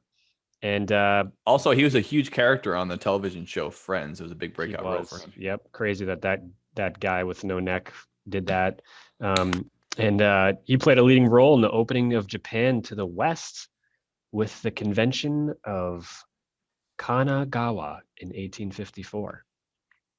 So Joe, what's up with that? I think we've established who the samurai are, stories about their lives, what they really end up being, all the way scoping from these legendary warriors with their skill and their loyalty, all the way to these backstabbing ronin who have lost their lords and their bandits in the streets. I mean, it really does sweep the gamut. The word samurai is so broad, you couldn't say it's one person. It's all kinds of things. I mean, you can meet a samurai who would commit seppuku because he dishonored his lord and he would avenge them, like the 47 Ronin, or his lord is killed and he starts robbing and stealing and killing. It doesn't really matter that you're a samurai. Everyone takes their own path, and some people decide to follow Bushido, some don't. It's all a matter of and I think that's a really good point that I was hoping to make too, is that Bushido seems like it's not at all designed to be this way, but it was practiced as a spectrum. So you have the 8 principles, but it sounds to me like most people don't really follow all of them. They might try, they might be a drunk, they might have things that they slip up because they're humans. And the movie The Seven Samurai makes it so clear that is realistically what it is. I mean, a lot of them they surpass a lot of the beyond the stories, right? The real deal. The real deal. Yeah, the real deal is that these guys, most of them were Ronin, and Bushido was a spectrum that they all might have at one point really believed in, but as they get older and more war hardened and this type of stuff, sure, they had too much less sake, idealistic. and there would be yeah, exactly. And a lot of them would, I mean, they would break the rules of this too. I mean, they did some of the samurai did some great things. Some of them would kill when they weren't for no reason. They did some stuff that was kind of fucked up, like they tested weapons on live animals, or a red one, not sure if it's true or not, but the particularly wealthy ones would test their weapons on human beings, like prisoners. And that definitely goes against Bushido 100, of course, 110%, but they were still doing these things. So the realistic nature of this is that in principle, it's all perfect. And if they were to follow those perfectly, it would be incredible. But the Yeah. realistic nature is Ronin mixed with a spectrum of Bushido is likely to be the samurai. Um, but I firmly would believe that I'd still want them on my side. Me too, but yeah, it really does show like how you can take any belief system and as righteous as you are in the moment, you have these tenets. Ultimately, it comes down to the character of who you are as a person, right? You can Mhm. follow them to the T because you believe that way, or you can start to kind of make them a little bit sliding up and down the scale depending on what you're feeling that kind of day. And there's samurai who could justify anything to kill someone, testing live weapons on people. I mean, Mhm. many of these shogun and these daimyo who were so loyal to a T would turn on each other and they would capture people, kill prisoners. I mean, I didn't mention one of the largest parts about Oda. I made him sound like such a hero. One of his biggest victories, he couldn't take a castle that was deep towards Kyoto, and he decided instead of sending wave after wave of men to fight them because they're so well prepared, he burned the whole forest down and burned the whole temple down, killing hundreds of women, children, and all the soldiers because he said, "This is the new Japan, and I will win at all costs." Where's the Bushido then, right? What are you doing? You're killing kids, women. They're innocents in this, but victory is the ultimate goal, right? The ends justify the means. He plays to Mhm. win. And it's all well and good being, the ceremonial samurai until you get in the way of what you want by having to follow Bushido, in which case you toss it out the window and you say, well, I hope everyone else follows it because I'm not going to. I want to win and I want more money and more power. So fuck it. Yep. That's just how belief systems work in history. And it doesn't just have to be ancient Japan. It happens 10,000 years ago and it'll happen in 2022 as well. You bet it will. It's easy So enough. as the world kept moving forward and less wars were going on, less battles, less disputes, you name it, with the daimyo and clans and foreign invasion and new technology, the samurai started to get a little bit obsolete. So they didn't have jobs as much, and a lot of them in the 1800s, specifically after the Civil War ending in 1969, American started. Civil War. Sorry, yeah, the American Civil War started. Yeah, moving towards other professions or being teachers of martial arts Mm-hmm. and that type of stuff. Yeah, and then around that time is when America started to try to seize its power as a true nation. They had just been through their own civil war, like you said. They started to gain a little more wealth after the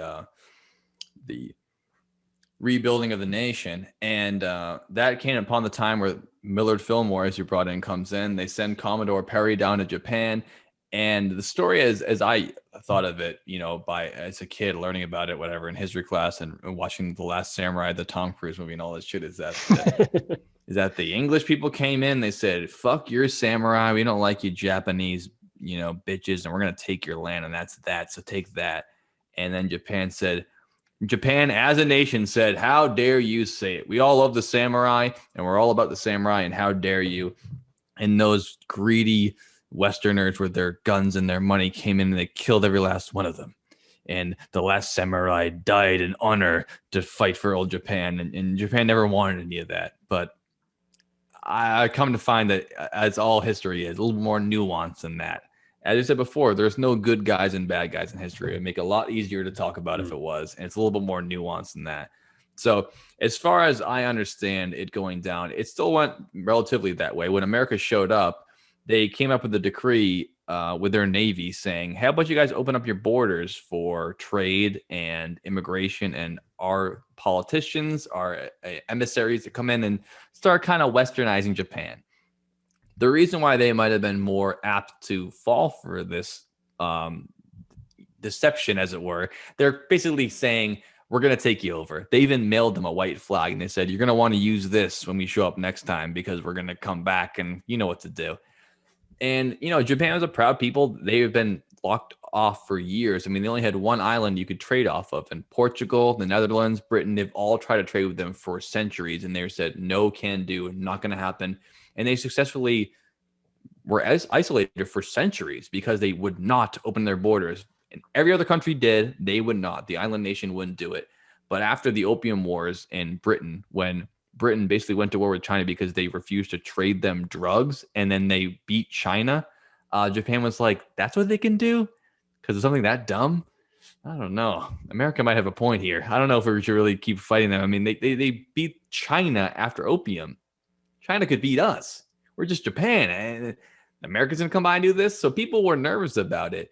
And what I thought was that there's a unified Japan. We get to fight against them or we decide against them. But like any idea, politically or idealized, it was split in half. And funny enough, it comes down to the shogun, and the emperor, like it did 300 years earlier. The shogun, who was still the ruler of Japan, and his name, Tokugawa. It's the same name as his great grandfather from 300 years ago, but his name was Tokugawa Yoshinobu, but it is the same name. He was part of the Tokugawa dynasty the last hundreds of years. And weirdly enough, he thought, and his supporters thought, and he had a lot of supporters because he was the warlord of Japan, that maybe we should. I mean, we can see all these other countries becoming rich, how China was destroyed by Western culture because of these technologies and their imperial war machine. Maybe we should get with the times here. If we want to keep our power, maybe we should let them in. We'll start to get more money, more intelligence. We can start to industrialize and make a more powerful Japan. And they were about it. So they were ready to let them right in. But the emperor and the Japanese loyalists and all the people who said Japan's for the Japanese, get the barbarians out of here, they were completely against it. So again, years later, the country was split in half. And it wasn't as simple as the Westerners trying to invade and saying, this is the bully note, you get out or you die. The country said, we're with the Westerners. We're going to have their help with defeating you. And the other one said, we're loyal to Japan. That's it. And they split into two groups, which was the shogun and the emperor. The same as then. It comes back again. And they get all these loyalists from each side. The shogun at the time is now living in Edo, which is not the same as back living in Kyoto, where the emperors lived the whole time. And instead of them ceding one way or the other, both sides declare they're doing this for the greater Japan and to save the emperor. So the shogun says, the emperor doesn't know his own good. We're going to save Japan. And the emperor goes, I'm the guy. And they go fight that way. So they come up with a huge war that happens, which is called the Boshin War. And simple enough, make a long story short, it's between the emperor and the Reformationists, the ones who want to bring Japan back to the way it used to be, get all the outside influence out. We're done. We don't need all that crap. It's over. And the shogun and his loyal warriors between him and saying, we're going to make it a new Japan. So first thing out of the way, everyone's got guns. They have revolvers. They have musket. It's not just the same. I mean, they have the swords on their hip, but they're holding muskets. Like it's new age warfare as this goes. So the idea that people are only fighting with swords is just, that's more fiction. Even samurai at the time had revolvers on their hips. It was just a better way to kill people. That's what you do. Even the shogun were using revolvers and they had their sword too, but that was the way it was. So it goes into the war, and as it rages on, it's only minor battles to begin with, and then the shogun starts to make a big move as both sides are looking for help from either side. So the shogunate decides to reach out to France, and they start buying warships from them. They start hiring French generals. So this is the time of Napoleon, and Napoleon's great at taking over the world. They're trying to hire his generals to teach him, how are we going to take over this country? We're definitely going to join up with the West. Just help us do this. If we win, then Japan's going to be open, and then you can just like trade with us, and it's all good. We're going to be part of you. Help us out here. But unfortunately, the emperor, and his side did the same thing. They started recruiting British ships and doing the same deal. Get us muskets, get us rifles. We can put a rifle in the hands of a peasant, and they can be as deadly as a well-trained samurai because of the march of modern technology, which ends up playing a huge role in the downplay of samurai, because being a specialized warrior with a katana, you can give a gun to a kid and they can kill you. You've just cut out, 40 years of training and the Bushido and the whole thing of it. And that ultimately ends up being what pulls out the victory as much as it is part of the story. The shogunate goes to fight the emperor's forces. It's about 10,000 to 2,000. and they show up there with their katanas, blades wielding, and they get lit up by Gatling guns. For the first time, they see repeating machine gun artillery. The emperor, even though he went into the war and his fighters, including his main advisor and main warrior, Saigo Takamori, who we will know as the last samurai, Saigo Takamori, is fighting with the also emperor. known as Captain Nathan Algren. Also whitewashed as it. Yes. His born name. Yeah, so Saigo Takamori is fighting on the side of the emperor because he wants to make Japan, back to old Japan. And funny enough, his side is using artillery, which the shogun doesn't have. They're using Gatling guns, and he is the old-fashioned samurai warrior fighting on the side of him. And as soon as the first battle rages, they realize that they're outmatched, and the shogun should have taken more credence into leaning into all that mentality. To cut that long story short, the emperor's forces win the war, and they take the emperor from Kyoto as a point of pride. They make a big ceremony, cost a ton of money, and they move him from Kyoto to Edo, and then they rename Edo Tokyo, and they call that the new Japanese center. The shogun is gone. The emperor is the new leader. There's no more shogunate. There's no more caste system that they made all the way back then. There's no more levels. Everyone's equal. We're all part of the Japanese empire, and we're going to be a modern nation. We're going to build factories. We're going to have a navy. We're going to use a standing army. You don't need to be technically proficient in the katana. You're a soldier. You're a human. You get a gun. You get a uniform, dressed head to toe, rations, modern army, the whole thing. That's the whole deal, and that's how it's going to be. And that's how it is. And the only person who's mostly against it is on the winning side. Saigo Takamori is an old-fashioned samurai. He fought this whole war with the emperor to try to bring old Japan back. And as soon as they win, they go, yeah, we're making it into the West. He goes, what the fuck did we fight this whole war for? I would have been on their side if I knew as soon as we were going to win, you're going to make it all the Western things. So as soon as the side against it won, they immediately folded and doubled down with the West. They let everybody in there, Christians, capitalists, traders, the whole thing, they let everybody in. They started teaching them how to build factory weapons. No more 10 years to build a perfect sword and become a blacksmith. Fuck it. Put a factory in there, start pressing things together, and that's how it's going to be. And as soon as you conquer the nation in that way and unify it as an imperium, now you have even less reason for samurai than he had in the first place 300 years later. So now it comes down to Omura Masojiro, who is now the guy who is in charge of modernizing the entire Japanese military. And he says, I am outlawing samurai.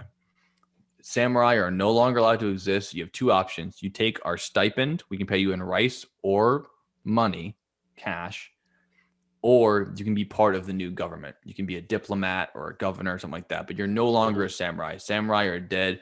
So now not only we're saying the peasants turn their swords, the samurai turn their swords. No one's allowed to have weapons besides the military, and that's it. And that put Saigo over the edge. He was like, you got to be fucking kidding me. I fought this whole war for you guys. I'm a samurai to the day I die. And now you're going to make being a samurai illegal? You're hunting down samurai, taking their swords, their livelihoods, their life away, and you're killing them otherwise?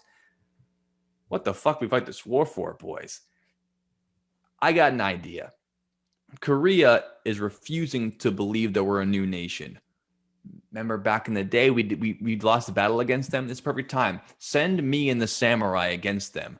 Let's utilize these warriors we're trying to take out, and we'll make good use of this, and your new empire will grow and all that bullshit you guys want, right? And they go, I don't know. I think it's better if we just cut the whole samurai out, and then we'll just do the modern war machine. Give us some time. We'll build a navy up and do it the right way. And he just couldn't be more upset about it. So he says, whatever, go do your own fucking thing. I'm gone. I don't blame him. I mean, it's unfortunate it didn't happen 100 years later, because we potentially could have just let it happen. They could have stayed the way, but for defense, they had to have a strong offense. And if they weren't up to speed with the rest of the world, they're just going to get taken over. Like you said, it's a real bummer. And that, yeah, we love the perfectly painted picture of the samurai. It's a beautiful thing, and its principles can apply to everyday life in every way, shape, and form. And Bushido, is still when you think of the Japanese military, the honor aspect of who they are and what they do is very much still in place and was especially in place in World War II. True. And you can think of everything they did. These people were the descendants of samurai, and skipping forward, almost 100 years to the 40s, the 1940s, their airplanes were designed to me like a katana. I mean, they were purpose built and they were super light. So compared to like let's say a P-51 or really another Navy, because they fought a lot over water. The Japanese Mitsubishi Zero was a light, nimble aircraft that used principles of that to outdo the enemy. Whereas our built into the mentality, even just of designing things.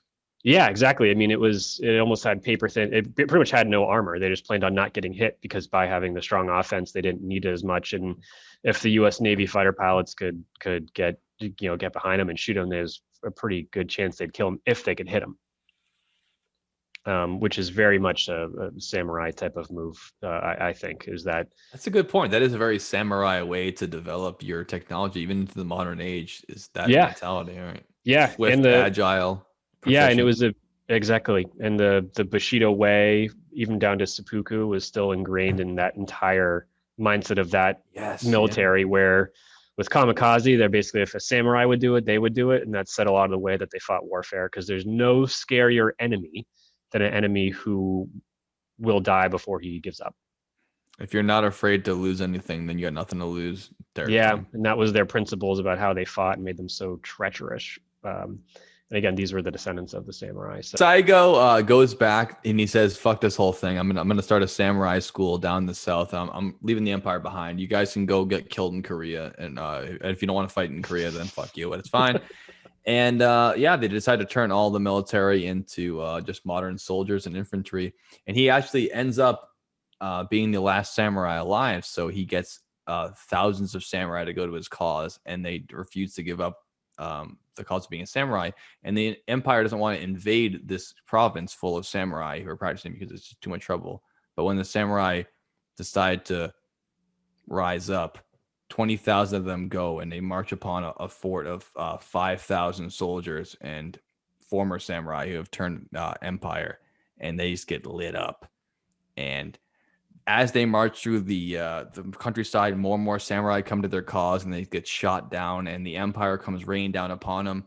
Saigo has to retreat all the way back to his home province, and those 20,000 samurai turn into 500, and the empire is closing in on them, and there's just no other way back. It's it for him. So they're holed up on a hill in his home province, and they're putting their muskets and their revolvers down, and they realize that this is all it for them. And this is not just it for them. This is it for the way of old Japan. The war that he fought and won for old Japan is over. It's just done. And there's artillery shells raining upon the countryside, and they're just sitting there with their katanas, and they decide to put up those top knots, tie down their hair, and pull out their blades, and they do the one last charge down the hill. And there's no Americans in this charge. They're all Japanese samurai. Tom Cruise wasn't there at all. And it was Japanese fighting Japanese in this. There was no Europeans in this fight at all. It was Japan fighting Japan. And those 500 men charged down the hill. And at first they were winning because they were so surprised they would charge with blades alone. And they started cutting down their enemies. And they were surprised running back. Unfortunately, Saigo takes a bullet to the pelvis, and he gets put off his horse on the ground. And his second in command walks up to him and asks him if he can still fight.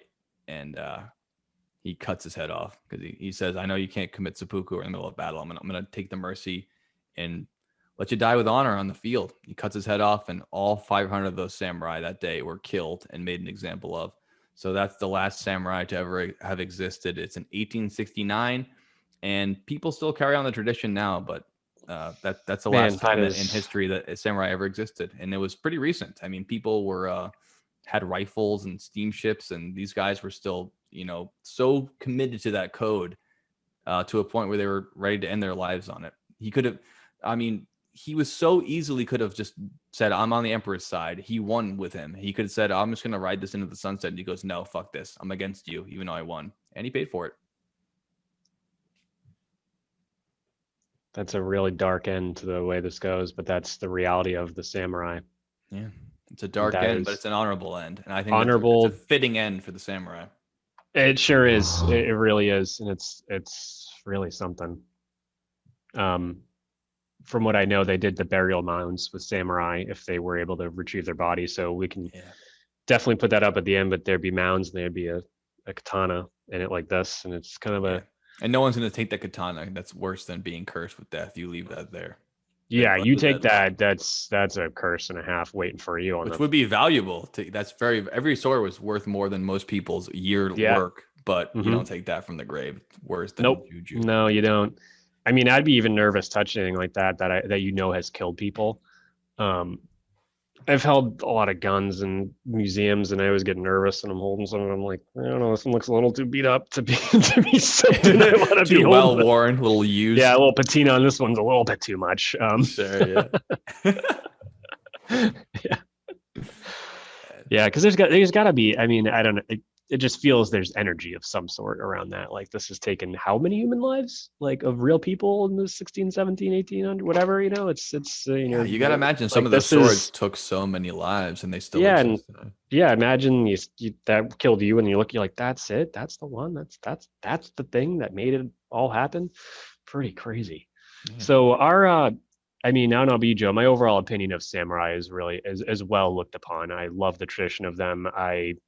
The skeptics out there about how sometimes they didn't follow Bushido, but I think that statistically that's just going to be the case with any. That's human nature. Yeah, human nature. But overall, they were a force for good. Or at least a force for the good they believed in. The good they believed in, yeah, and they hopefully wouldn't do things that didn't fit the values, which is why they were what they were. But it's a pretty incredible story of who this group of warriors were and what their principles were and the things that they did and accomplished, and unfortunately had to succumb to technology. Yeah. But they were in itself, they live by the door, live by the door, die by the sword. Live by the door, you die outside. Fucking unlock. Yep. No, it's true though. Yeah, live by the sword, you die by the sword. Well, they're themselves a form of technology that was created in the 9th century or 10th century. Right.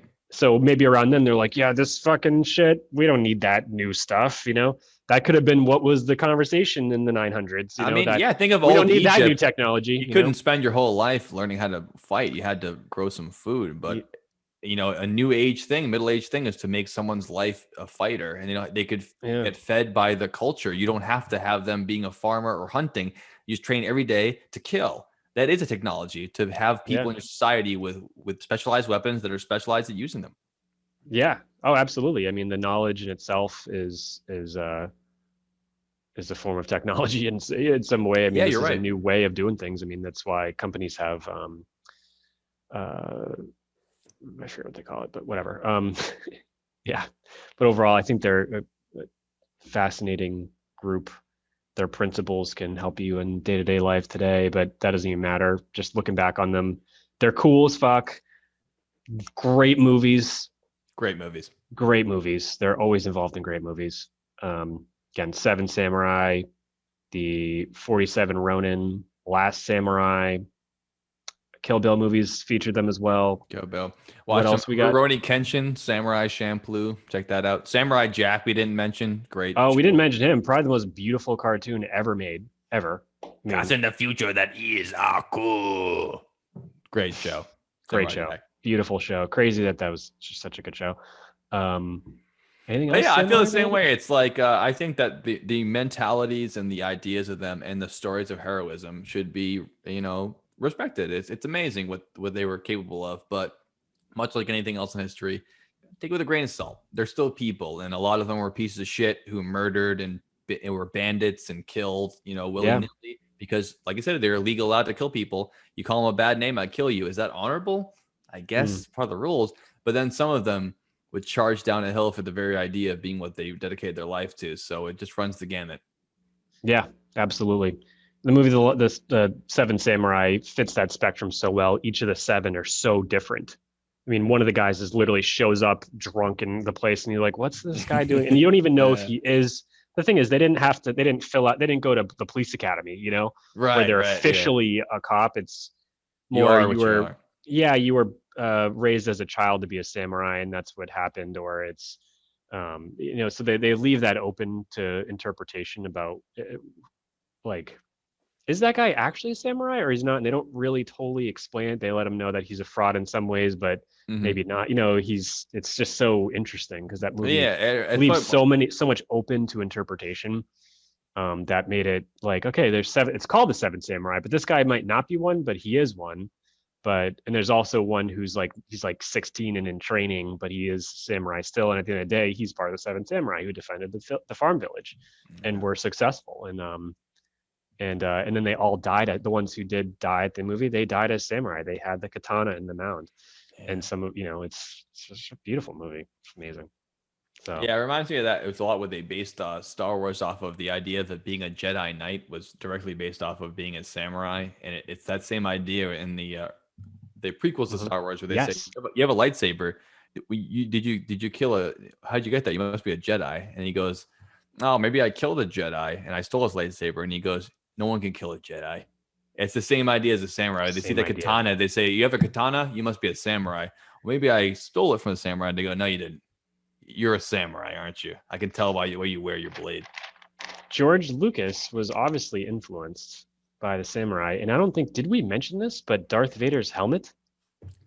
Definite Shogun samurai helmet. Yeah, I mean, it is. Yeah. It is directly based off of, I mean, he was a huge Kurosawa fan. I mean, he watched The Seven Samurai as a kid, and he loved it. And Hell yeah, he did. And, thanks for joining us, and be sure to subscribe to our YouTube, check out our Instagram, and stay posted for our new forms of podcast listening functions, aka streaming sound, in case you are in the car and we don't want you watching the video. Not a good idea. Or on your bicycle. No driving bicycles and watching movies at the same time. And that's the Dylan and Joe Basement podcast. We'll catch you guys next week for another awesome topic. Thank you, Joe. And write in the comments if you guys have any ideas for us. We're always looking for new things to do podcasts on. Give us a go.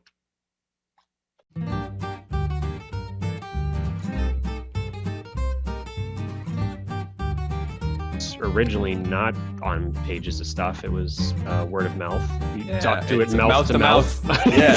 Mouth to mouth.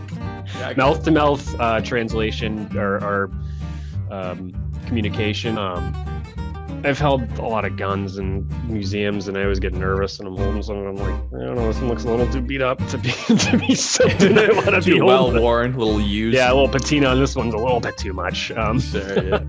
Be a samurai thing. The one thing that the hipsters didn't take from the samurai, they might have the top knot. They don't have the buzz top. Them up. So he can't move, but he can talk. And they go, "You know what to say, big boy. Go tell them. Tell them they're not coming." And he takes a deep breath and he goes, "They're on their way. They're going to be here any day now. They're on their way. Don't give up hope." They stab him to death right there. Fucking I love when they do that. They're like, I'm going to say it. Yeah, there we go. yeah, I mean, I love the guy. Was responsible for a lot of things, and he was Millard Fillmore who sent them along on this mission to go visit Japan a couple times. Millard Fillmore did it. That was like Millard Fillmore's decision. Right? We don't remember that guy. And he made a huge decision. Huge decision. Millard Fillmore. Yeah. I want that guy to be president. It's very odd. But yeah, I mean, this Matthew Perry dude was responsible for more or less modernizing the U.S. Navy and using steamboats and new technology, and kind of, which hasn't really changed since then. I mean, we've been at the pinnacle of technology since this point for navies, and they just kept peaked in pressuring. 1910. Just We kept got steam pressuring. ships and we're like, we don't need sails anymore. We're peaking. Yep. And he just kept pressuring the jet. Why was he pressuring Japan? I can tell you.